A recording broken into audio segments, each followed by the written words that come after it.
Everton 0. Sean Dyche in the mud. He likes the mud. He eats it for breakfast. He has cement for lunch. Sawdust for dinner. 25 billion Rothmans a week. And he couldn't stink his way to anything today, Matthew.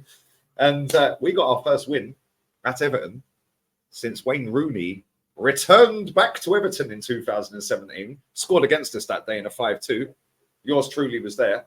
Mesut Ozil didn't get a nosebleed going up to the northwest. Scored as well. And we won the game 5-2. It is what it is. We've finally broken the Everton duck. It weren't great, though, I can't lie. But we're of that generation, bro. 1-0 to the Aston. And what did you make of that today, my guy? Ugly, but a win is a win.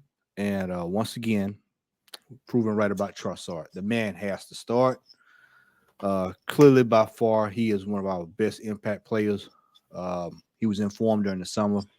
Not sure why the manager decided he didn't want to start him this season. He comes on, gets the job done. We do have an issue here with scoring. We've got to beef this attack up. Changes have got to be made. I feel like the manager, me personally, I feel like the manager is going away from his formula from last season, in which we were coming out the gate scoring. It seemed like we were more effective last year in scoring than this year. I'm not sure if he's just nervous about dropping points or getting caught out on the counter a lot, but we're playing much slower than we did last season. I think that us playing at a faster pace last season was exactly what we need to do this season. And I just think starting Trossard, man, just adds a different level. It was good to see Havertz on the bench today. Raya.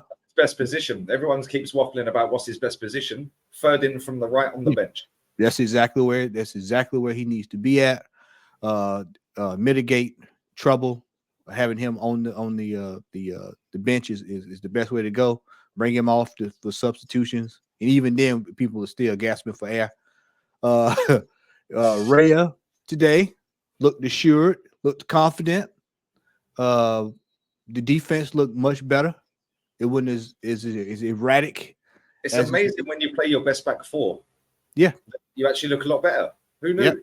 Yeah, I mean we knew this, and so hopefully we're starting to see us kind of get things settled to where we can start playing football consistently going forward, and trying to get some wins, because we're going to need to starting next week. We're going to really need to pile on some points because we're really going to be going down the gauntlet soon.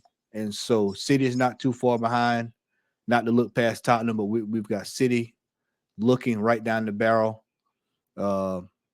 Chelsea is a mess, but it's still Chelsea.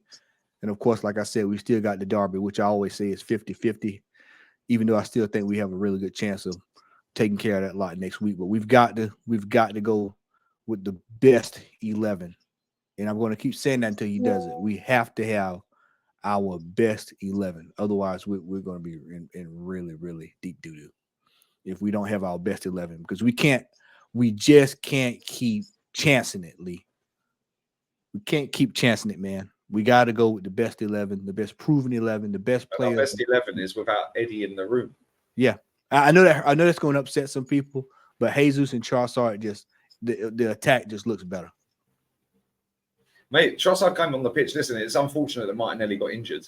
Yeah, he's got a cracking goal. Yeah. I'm still not convinced it was offside. The angle was mad. Yeah, but that's not the reason why it was a scrappy 1-0. We just weren't great today. Everton, we kind of played into their hands today. Like, tempo was a little bit low. There was no urgency, sideways, backwards. But Trossard, the one moment of magic. How long we've been repping this guy, Matty? Hey, man. I mean, in the broadcast, I said clearly, I honestly believe, had we had been playing him during last season when we got him, and he had not taken that break, I think we'd probably be having a discussion about repeating as champions. I just really think he's that good of a player that he provide. I mean, he's right. He's at the peak age. He knows how to read the game. People forget this guy scored 3 goals against Liverpool. That's not, you just don't do that at Anfield. You just don't. That's not something you do by just, man, it's just playing as a striker. And do you know what was crazy as well? The guy's goal today was on his left foot. Yeah. Yeah, that was a sick finish. That was Yep. like an elite level player, like we think he is. Yeah. His goal for Belgium the other day, it was like watching Leo Messi. Dribbling, slaloming, He's stops, solid, man. right foot. He slapped. So your right foot's that sick, your left foot's that sick. Why is this guy not playing? People Player of the month in March, didn't see him in April. You see him again. Yep. I mean, I told you in the broadcast. For me, he reminds me of Thomas Rosicky. He gets the job done. He's a solid player. He's assured of himself, and he offers a lot for us going forward when we need it. And so, I mean, it just proved itself again. Like I said, it was an ugly win, ugly win. But we knew that. We know playing Everton when Sean Dyche is going to be cement. Yeah. It's always going to be ugly. Yeah. Do you know what I mean? I've smoked 20 L&M Reds today. Do you know what I mean? He's on the Rockman Super Kings. Yeah, it was Salem Light 100s all day, So I mean, it's it is what it is. We got the win. Tottenham up nextly. We need to do away with them.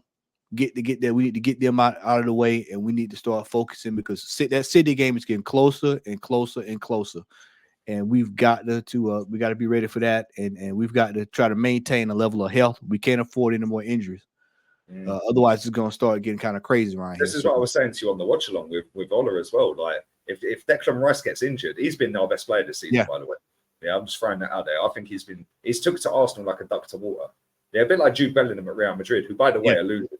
Yeah, Tierney masterclass. Yeah, he hasn't scored, but they're losing. Right, but a bit like Jude Bellingham, he's gone into a bigger club. Yeah, from a smaller club, West Ham, Dortmund. Yeah, they're nowhere near Arsenal and Real Madrid. Dortmund are a big club, but they're not that big. They're not Real Madrid level, and same with West Ham to Arsenal. And they've both gone in, and it's almost like they've been there for a decade. Yeah. Yeah. And I rate the fact that he's proud to play for Arsenal. Do you know what I mean? He's an English lad. Yeah. He's come into the club. He knows what Arsenal's history and tradition is.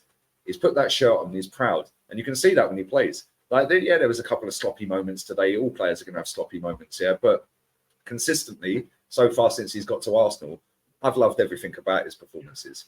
Yep, I agree, Lee. And I'll say this too. We've got 3 players that we've recently bought. We've bought Raya, Trossard, Declan Rice. These are 3 players from the Premier League that were all proven, certified proven.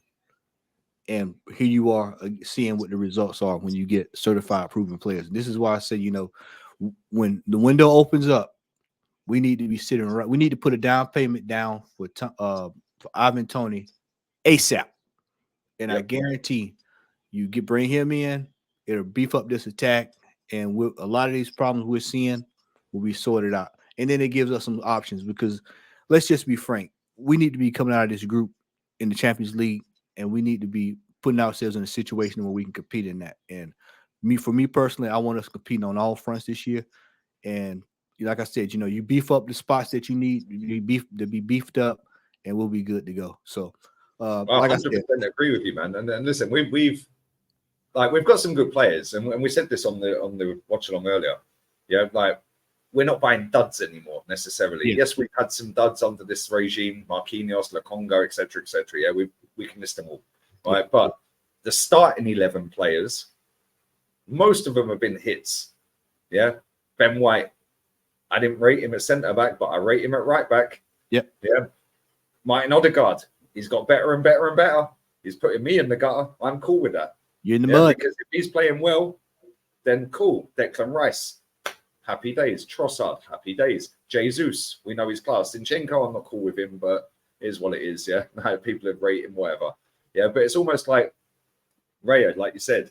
If you actually go and buy proven players, and this is not Premier League bias, if you actually go and buy players that are proven they can do it week in, week out for 3-4 years in the Premier League, yeah, level up every year, you've got a better chance of success than you have with a nobody or a maybe from abroad.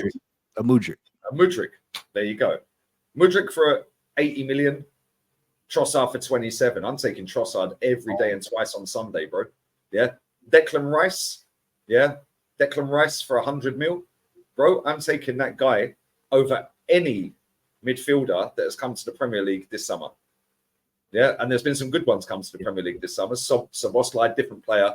Yeah. But I'm taking Declan Rice over all of them because the guy's been there, done it. He's won a trophy, yeah, and he's been the mainstay, and he's never injured. Yep. Touch wood. Yeah, and this is what Man United built their whole legacy on under Fergie. Yeah, we've got a good team, but the best player that don't play for us in the Premier League, we'll have him. We'll have him. Yeah, we're getting him. Rio, Rooney, Berbatov, yeah, White York, Andy. The list goes on and on, bro. Yeah, the list goes on and on. And this is what you have to do. Yeah, it's a tough league. We know that. Man City are not easy to catch, but you don't necessarily have to beat them. We said that on the watch along. You have to just be more consistent than them over the rest of the games. If we had beaten them once last season, we win the league. They have 3 less, we have 3 more, we win it by 1 point. That is how tight it is. Yeah, and I don't think Man City have looked great. The difference is they've got the know-how and they've got the manager. Yeah, experience. Yeah. That experience that Man City has, you know, of being in those kind of situations, is paramount. And like I said in the broadcast, today was a good win. And people will say, well, you know, y'all hard on them, but today was a good win because we needed that 3 points. Last year, when we needed 3 points against that team, you know, we were scuffling. And this year, it's a different ball game.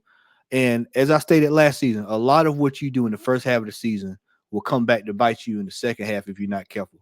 And vice versa, you know, you just don't think just because we're doing fairly well now that we can't capitulate it later on. But I can tell you this: if we continue to win games and do what we need to do, and can balance out this upcoming fixtures conundrum we're going to walk into, then we can make it a little easier for ourselves in the second half of the season by just, you know, when that transfer window opens, you're able to get what you need and be competitive. The main thing here is the level of consistency that we've got to perform. We've got to come out next week against Tottenham.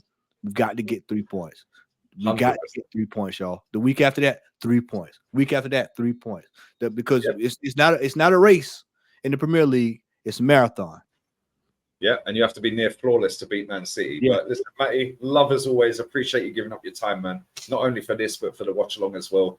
You look amazing after your trip to Brazil. Hey, man, Brazil would do that to you, brother. Bro, I heard you when I went to the bathroom earlier saying, well, I know where I'm retiring. Oh, yeah. Definitely retiring in Brazil, man. Absolutely. I don't blame you, man. Listen, it is what it is. But listen, make sure you sub to the Southern Guna. The link will be there. And we're out of here, people. On to PSV, as the Dutch say. We're out. Laters.